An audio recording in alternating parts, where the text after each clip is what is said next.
Time now for another check on our weather. Meteorologist Vanessa Murdock is back with a look at the first alert forecast. When it's dreary and cloudy and we know rain is on the way, it's so nice to escape to somewhere tropical, at least in your mind, right? Yes, absolutely. Somewhere with sun and steady temperatures that maybe don't require a jacket or a raincoat, but we will have to, of course, experience a lot of those things over the next couple of days. As of this afternoon, though, I have to say it was quite pleasant out there. Maybe not the brightest day on the calendar, but it was warm. Your high this afternoon in the park, 49 degrees, excuse me, not 59, 49 degrees, 10 degrees above normal. It was also 49 in Somerville, 45 in Islip, and 44 in Poughkeepsie. This high of 49 is the normal high for March the 13th. So we're fast forwarding by a little bit. As we look live outside right now from high atop the Empire State Building, we have cloudy skies overhead. We're down to 46 degrees. This is still above the normal daytime high, and winds are out of the north at 6. Your headlines. There's a yellow alert that goes into effect really after the midnight hour and stays in play through Monday morning, through that morning commute. Then after that, it's a settled stretch where temperatures are not too cold, nor are they too warm. We're just going to hover close to seasonable and slightly above as it looks right now for the next several days.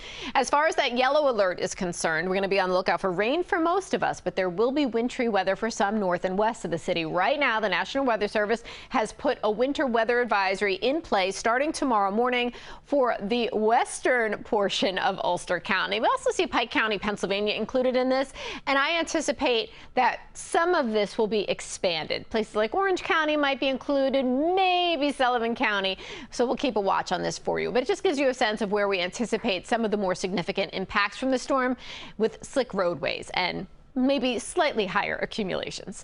As far as the culprit of the yellow alert that goes into effect, here it is. All the circles on your screen are storm reports. They're not overwhelming. Again, this storm system is not going to be a big problem for us, but it will make for just kind of not pleasant conditions out there. And certainly we could experience some slick spots, not just north and west, but through that Monday morning commute as well for more of us. So hour by hour, let's take you through the forecast. It's cloudy skies tonight with rain filling in as we make our way past the midnight hour into tomorrow morning. Here we are, 8:30. Notice how we're seeing some snow north and west. Rain continues to fill in for many of us through the day.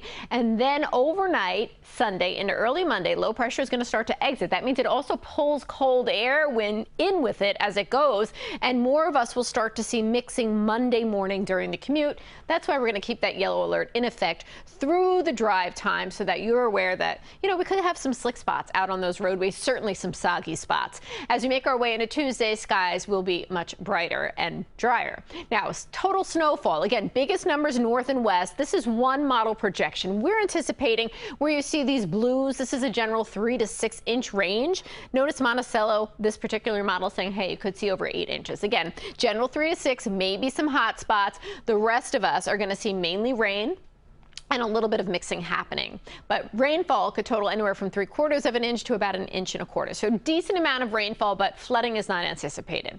As we look at the winds, though, the winds will be a factor, not gusting up to 60 like we've experienced in recent past, but we are anticipating winds gusting 30, maybe as high as 40 miles per hour along the coastline tomorrow, and it will stay breezy into Monday morning as well. Could see some minor coastal flooding during Sunday night's high tide cycle and also leading into Monday as well. Your high temperatures tomorrow, this is why most of us will just get rain out of the system. 40 degrees. It is too warm to snow tomorrow for most of us. But as we make our way to the north, temperatures are a little bit more in alignment with where they should be for snow. Notice, though, still slightly above the freezing mark.